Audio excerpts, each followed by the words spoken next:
Hi guys, and welcome to episode 4 of the Minstermen here with York City. We're joining you back, it's the 5th of October 2014, and we've got, sorry about that, we've got a live commentary at home to Portsmouth, which, I don't know, they've had a fairly indifferent start to the year for their standards, but we've had an extremely poor start to the year.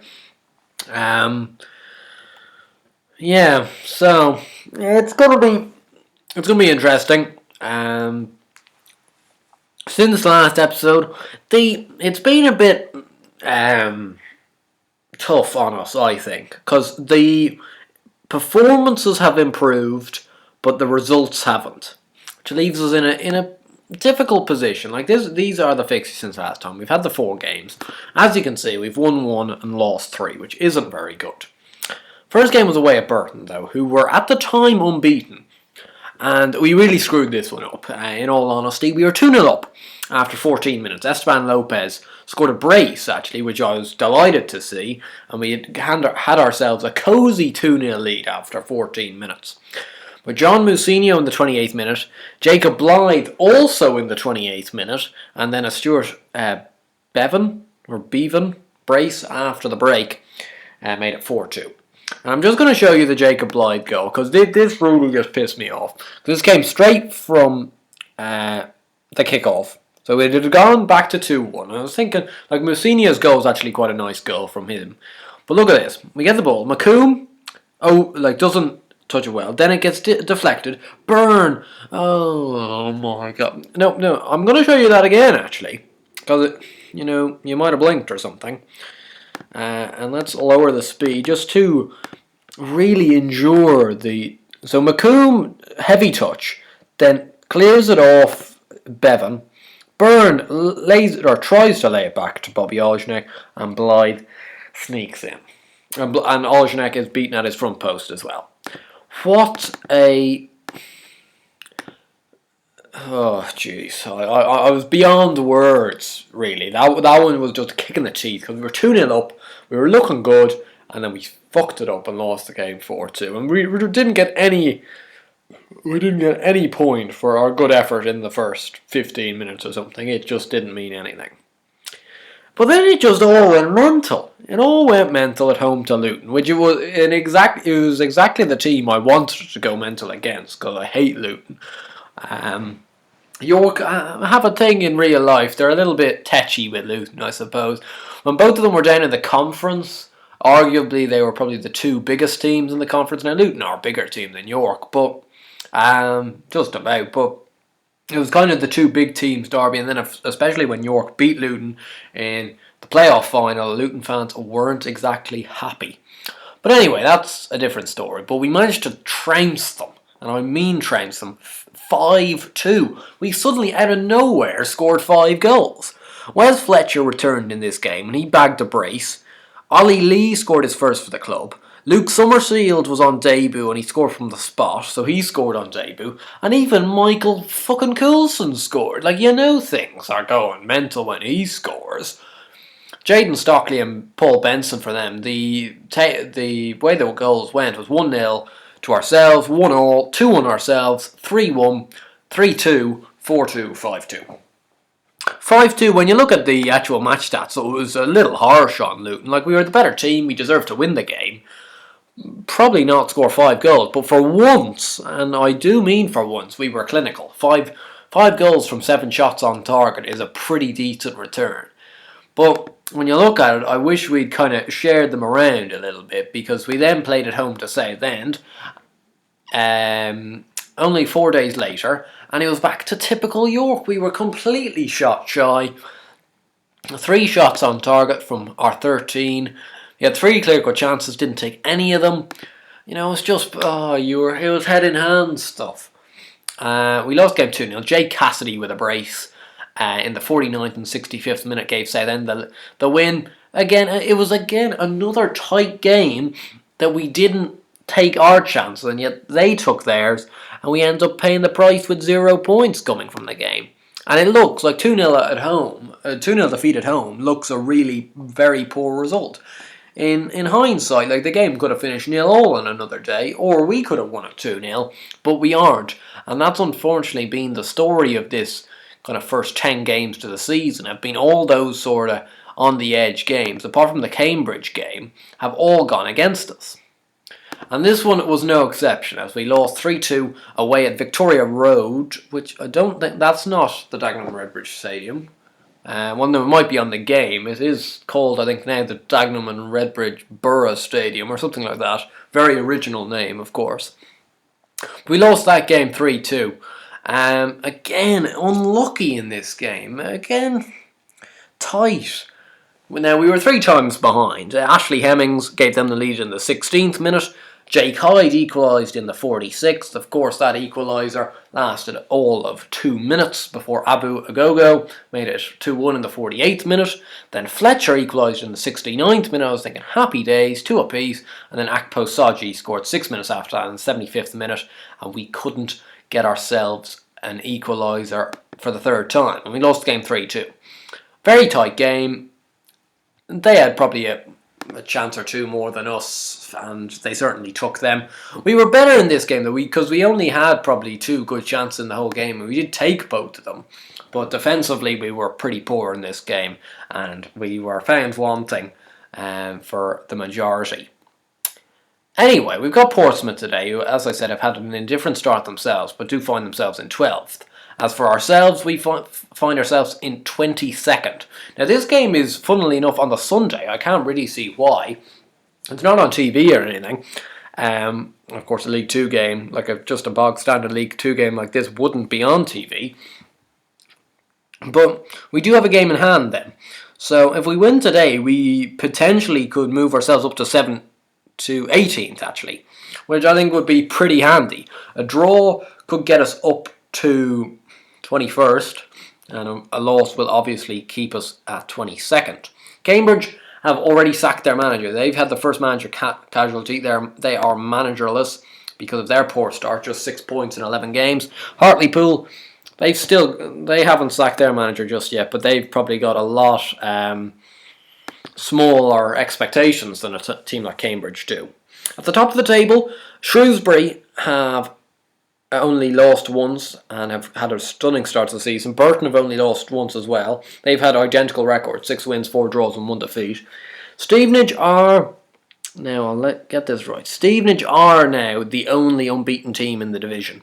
5 wins and 6 draws from their first 11. So one of those draws was against us, of course. And find themselves with 21 points, which is a pretty good position to be in. Accrington keeping it up at the moment. They've also got 21 points from their first 11 games. I'm trying to outline underperformers and overperformers for you. Apart from that, it's kind of as expected. You know, Portsmouth are not going great in 10th, although a win for them could see them up into 8th, possibly. Like, I suppose Wimbledon up in 6th is a bit of a shock. Plymouth down in 14th, not great for them. Northampton down in 18th, not fantastic. If you have a look at our individual player statistics, moving away from the league side, our top goal scorer is a mixture of 3 now. Emile Sinclair, Jake Hyde and Wes Fletcher all have 3 apiece. Esteban Lopez has 2, and we've got 4 guys on 1, which include Ollie Lee, Russ Penn, Luke Summerfield and Michael Coulson. Assist-wise, Emile Sinclair is now 5, so he's had a really decent start to the season. 3 goals and 5 assists. Wes Fletcher is 3, Keith Lowe is 2, of all people. Hyde, Coulson and Zubar have 1 apiece. And average rating-wise, Fletcher, Winfield, Summerfield and Halliday all find themselves over 7. Although with Winfield, Summerfield and Halliday, they've either only played 1 or 2 games, so Fletcher is the only one to really look into there. He's been quite good though, but on paper he's apparently one of the best players at the club. So he really should be performing that way. So we'll get into today's game and the team we're going to play. And the team is as follows. It's got Bobby Olshanek in goal, Marvin McCoy at right back, Femi Ilzamani on left back, Keith Lowe and Johnny Byrne in the middle of the park, or not in the middle of the park, in the middle of the defence, London Mikel on the right, Esteban Lopez on the left, Ollie Lee and Liam Agnew in the middle, with Wes Fletcher and Jake Hyde up front. Luke Summerfield is he's back, he's now in the team. He's still struggling a little bit, though, in terms of match fitness-wise, so that's why I'm not going to chucking him straight in there already. So these guys have slightly better conditioning and all that sort of stuff. Like, a lot of them are back. The one I'm still waiting on, and I'll be waiting for a long time, is Josh Garson, which is disappointing. It's down to 5 weeks and 3 months, which isn't bad. So I suppose he'll be hopefully around New Year's time. Well, I think the amount he will kind of give to this team extra, like having him on a wing, like we'll probably end up pushing Lopez over to the right and having him instead of Lincoln and Mikel. Like, he's a winger, Mikel, and yet he hasn't contributed a goal or an assist in 9 games this year. At least Lopez, he did get that brace against Burton. Apart from that, he's been fairly ordinary as well. They are the evens-on favourites, which I suppose is probably right enough considering our start of the season and how mediocre it has been. We find ourselves in a precarious position early on in the league, and we're going to have to do something if we don't want to get roped into a proper relegation battle, which I do fear we will end up getting ourselves into. Liam Agnew injured 10 minutes. Surprise, surprise. We finally get the team or the squad back to pretty much full complement, and then of course Agnew gets injured. But Luke Summerfield is going to have to be thrown into the game a little earlier than I'd hoped. But he's a perfectly good player at this level, so he should be hopefully able to at least hold his own in the middle of the park alongside Ollie Lee, who's been one of our better performers. But here's Jed Wallace. Matt Tubbs is going up. Jack Watmore's after it. Now into Barcham. Heavy touch. Ollie Lee does well. Well, he did do well. Femi Ilzamani with a big punt. And Wes Fletcher could be in behind here. Wes, take this chance, please. And he doesn't. Phil Jones with a good stop. It was a bit of a hidden hope ball from Femi Ilzamani, but it managed. I actually didn't note who it kind of went over. It was a Portsmouth centre defender, though, who missed their header completely. And Fletcher was in behind, but he had a lot to do still, and he couldn't quite finish it off. Which means the game is still deadlocked and at 0-0, and it looks to be that way probably going into the break. Oh no, we've got a highlight here. Probably going to go to Portsmouth, let's be honest. Johnny Byrne heads up straight to Danny Hollins. Matt Tubbs now finds Westcar. Penalty. Westcar surely took a dive there. Penalty did seem harsh. I'm not surprised though. I really amn't. Everything seems to kind of go against you when you're in this sort of run. Matt Tubbs. Holy shit, come on mate, you gotta save that. Like, I know it's a penalty and all that, but you cannot let that go in. It's straight at you. Wasn't even hit that hard. Let's have a look. Oh, Jesus Christ. That reminds me of Brad Guzans against Arsenal. But of course, what did Brad do? Of course, he kicked the post. Of course, that was going to make things so much better. Oh, I feel like kicking something at the moment, I have to say. It's just one of those days at the moment. It's frustrating at the moment, because the most frustrating thing is we are in the majority of these games. Like, we aren't getting thrashed, despite what actually some of the results might tell you. Like, the games are tight enough, but we don't seem to create too many opportunities. But when we do, we just don't take them. And then we get these kind of sucker punch blows against us, either conceding penalties or just sloppy goals in general, which really are kind of kicking us in the teeth, to be honest. Bobby Olejnik, this is a long highlight. Is there going to be something from it? Keith Lowe lumbering after. Luke Summerfield does well to take it down. Now Ollie Lee, get it back to Summerfield. Now Femi Ilzamani in to Ollie Lee, gets it back to Summerfield. Go on, Lee. Find Esteban Lopez. Cuts inside. Can he find somebody? You can find Summerfield. Wesley Fletcher. Yes! 1-1. Thank God. Wes Fletcher is 4th of the season. Well taken and everything.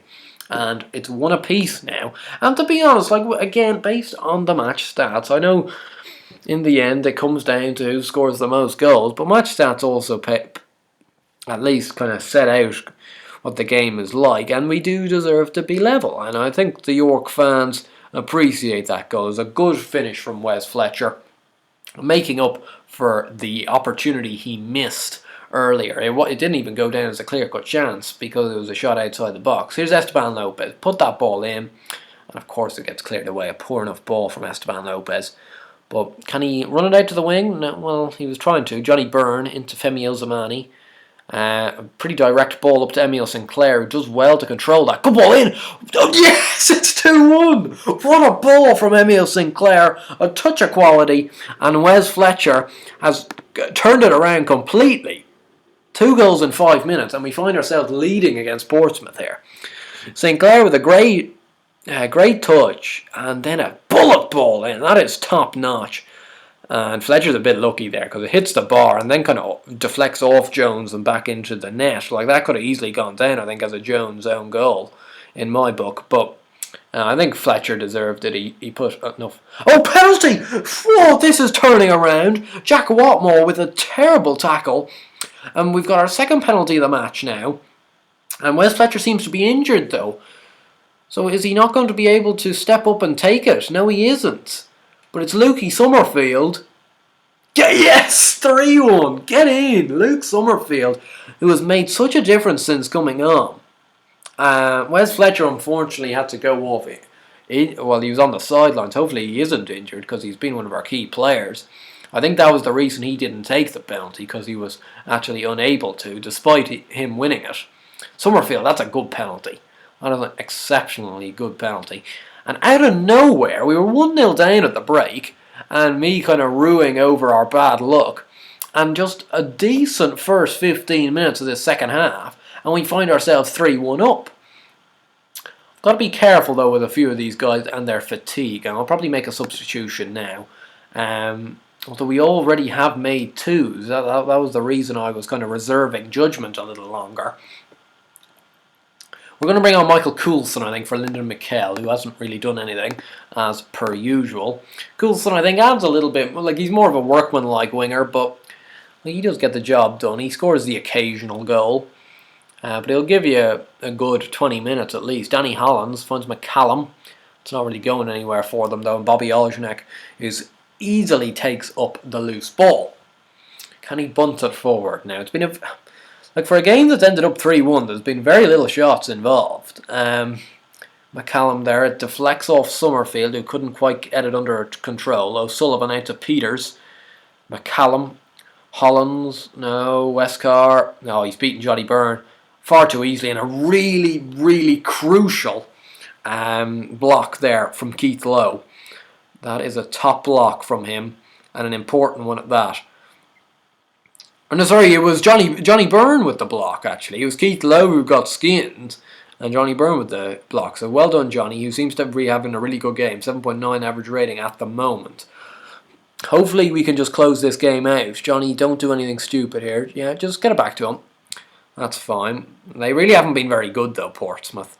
For a team who really, I think, are predicted to come in the top 3, I think. Like, they really haven't looked like that sort of a team. McCoy does well, finds Fletcher, who gets dispossessed a bit too easily. And we could be broken on here, because Keith Lowe's not the quickest. Westcar into Danny Hollins. Oh, Keith Lowe with a sloppy bit of play. And we get away with that. Bobby Olejnik kind of really bails us out there. McCallum also with a poor enough shot helps us along. Wes Fletcher now, who's been our key player today, will probably get man of the match if we go on to win it. Michael Coulson now does well, finds Summerfield into Fletcher. Penno, another one, and we've got our third penalty of the game. John O'Sullivan makes the foul, and this time Fletcher isn't injured, so Fletcher will be able to step up and try and convert this to get himself a hat-trick, and this would be the icing on the cake. It doesn't really matter if he misses it or not, but it would be nice. Where's Fletcher? Scores it. Beautiful penalty, and he has bagged himself a hat-trick on a live commentary. That is superb. He's got himself his 4th, 5th and 6th goals this season. And it's people like Fletcher and so. Jeez, why was he sitting on the ground? Oh, I don't know. But like, it's people like Fletcher and Summerfield and possibly Sinclair, people like that, who really are going to have to do the hard yards this year to keep us away from relegation. Because otherwise, like, we've got a few numpties on this team. People like Marvin McCoy and Femi Ilzamani and even people like Keith Lowe. You know, they're not good players. Our two wingers are shit. Hopefully when Carson comes back at some stage, we can have a little bit more quality on the wings. I really do think that will help us in terms of goals. Although considering like the first month, we were really at a loss for goals. Like, we scored, I think, 5 in our first 7 or something like that, which isn't very good. We have actually scored an awful lot of goals in this month, actually, even though the majority of the results have been poor. Like, we lost 4-2 to Burton, but that was 2 goals. We beat Luton 5-2, so that's 7. We then lost 2-0 to Southend, so that was poor. As we've just won the game there, if you didn't see. A 4-1 victory. We then lost 3-2 to Dagenham and Redbridge, that's 9, and now won against Portsmouth 4-1. So we scored 13 goals in our last 5 games. Liam Agnew. Oh no. It ruins a good day, though, because we had a really, really good match today. And I'm glad I showed you this game, 4-1 win. But then Liam Agnew's out for 5 to 6 months. That's October, November, December, January, February, March. So he's back at around March time. Well, that is a bit of a stinker, to be honest. So he was actually a decent enough player. His average rating probably wouldn't reflect that, but he gave us at least a little bit of depth. Now people like Penn are going to have to give us a bit more depth, and Montrose, people like that. Anyway, though, a really nice victory, and it's actually boosted us up to 17th place, which is happy days all round, really. Emile Sinclair's the top assister in the division. Wes Fletcher's got the 3rd best average rating. Is there much more you could ask for? Is Fletcher in the top goal scorers? No, he isn't. I'd say, because he's got 6. Yeah, so he's joint 7th. So he's near enough there. But we're up to 17th, which is happy days, really, because I think if we finish somewhere like 17th, I'd be dead chuffed. Next live commentary, I think I'll give you the FA Cup first round, because it's a bit of a mystery, I suppose. It could be against FA Cup first round. That means it could be against a Bristol City or a Sheffield United, but it also could be against a conference team, or a Conference North team, or even, dare I say, a regional team. And in between then and now, again, a tricky run of fixtures, although I have to say, I suspect this year there isn't going to be an easy fixture, really. Away to Newport, like, all of these games just seem difficult enough. Away to Newport, home to Shrewsbury is going to be very tough. Away to Morecambe, a tough enough task. Home to Mansfield, you're looking at that as a winnable game. And away to Cheltenham, looking at that as a winnable game. So probably those two, and the Hartlepool game that we'll have, which will be shortly after the FA Cup first round, and home to Oxford. So we've got a run of kind of 4 league games there, just before and just after the next live commentary, that are possible winning games. Apart from that, though, I think this season is going to be very tough, and it's going to take a lot for us to stay up, but I think based on today's performance, we do have it in ourselves, because Wes, the man, has scored a hat-trick. Hat-trick hero for the day. We've won 4-1. I hope you enjoyed this video. If you did, please do drop this video a like and subscribe to the channel for new content. See you guys later. Hope you have a good day.